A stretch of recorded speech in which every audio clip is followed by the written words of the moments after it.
नमस्कार। आज हम एक बहुत ही दिलचस्प कहानी में गोता लगाने वाले हैं।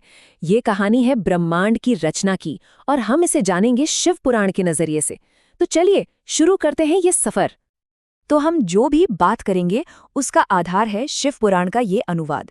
इसका मकसद यही है कि ये जो सदियों पुराना ज्ञान है वो हम सब तक आसान भाषा में पहुंच सके।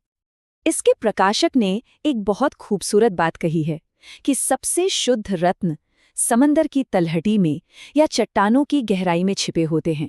उन्हें खोजने के लिए गोता लगाना पड़ता है। तो बस चलिए हम भी इस कहानी के समंदर में गोता लगाते हैं और उन अनमोल रत्नों को खोजते हैं। तो सबसे पहले बात करते हैं कि ब्रह्मांड का जन्म हुआ कैसे।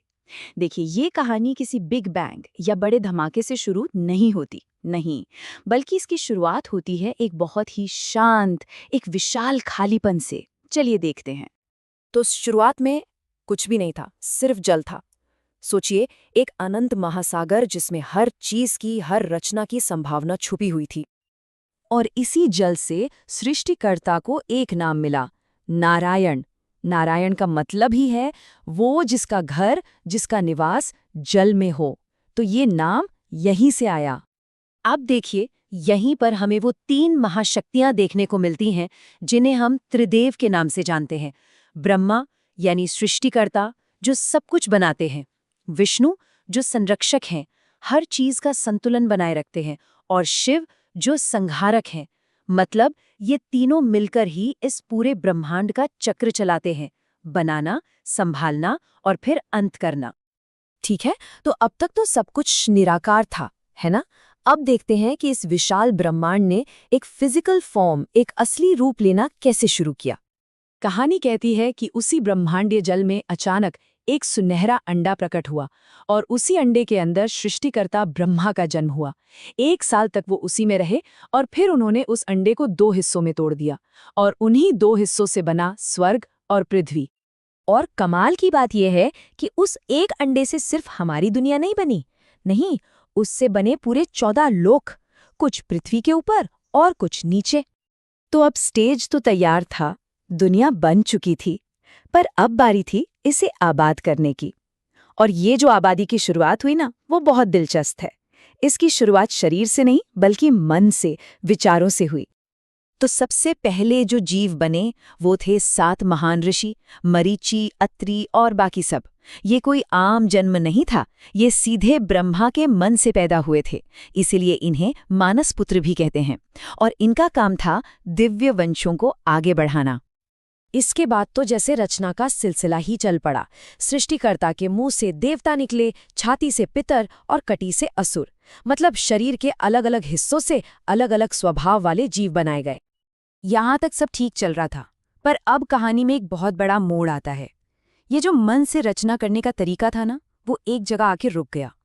हुआ ये कि जो जीव मन से बनाए गए थे वो अपनी संख्या नहीं बढ़ा पा रहे थे, मतलब उनकी आबादी नहीं बढ़ रही थी। तो ब्रह्मांड को आबाद करने का जो पूरा प्लान था वो एक तरह से ठप पड़ गया। अब इस प्रॉब्लम का हल क्या हो, तो इसे सुलझाने के लिए सृष्टिकर्ता ने कुछ ऐसा किया जिसकी किसी ने कल्पना भी नहीं की होगी। उन्होंने अपने ही शरीर को 2 हिस्सों में बांट दिया और वो बन गए पुरुष और स्त्री। पहले पुरुष थे मनु और पहली स्त्री थी शत्रुपा। और बस यहीं से शुरुआत हुई मानवता के पहले वंश की, पहली रॉयल लाइन की। इस वंश में मनु से लेकर उत्तानपाद और ध्रुव जैसे महान तपस्वी हुए और वैन जैसे राजा भी हुए, जिनसे ऋषियों ने राजपाट छीन लिया और फिर पृथु को धरती का पहला स्वामी बनाया। अब रचना का ये जो नया तरीका था वो बहुत तेजी से काम करने लगा और इसी से एक ऐसे पूर्वज का जन्म हुआ जिन्होंने आगे चलकर सभी 14 लोगों को जीवन से आबाद कर दिया। तो अब देखिए, यहाँ एक बहुत बड़ा शिफ्ट आया है। पहले रचना सिर्फ मानसिक थी, मतलब विचारों से, कल्पना से, पर अब रचना भौतिक हो गई थी, मतलब शारीरिक मिलन से। ये इस कहानी का एक बहुत ही जरूरी मोड़ है। इस काम को आगे बढ़ाया महान प्रजापति दक्ष ने। उनकी कई बेटियां थीं। उन्होंने अपनी 10 बेटियों की शादी धर्म से की, 13 की शादी ऋषि कश्यप से और 27 बेटियों की शादी चंद्रदेव यानी सोम से कर दी। और इन्हीं से आगे चलकर असुर, नक्षत्र और दुनिया के बाकी सारे जीव जंतु पैदा हुए। और बस इसी तरह वो जो विशाल खाली ब्रह्मांड था वो अनगिनत तरह के जीवों से आबाद हो गया, भर गया। तो एक खाली समंदर से शुरू होकर एक भरे पूरे ब्रह्मांड तक का ये सफ़र हमें एक सवाल के साथ छोड़ जाता है। ये जो सृष्टि की प्राचीन कहानियां हैं, ये हमें आज अपने वजूद के बारे में, अपनी उत्पत्ति के बारे में क्या सिखा सकती हैं? इस पर ज़रूर सोचिएगा।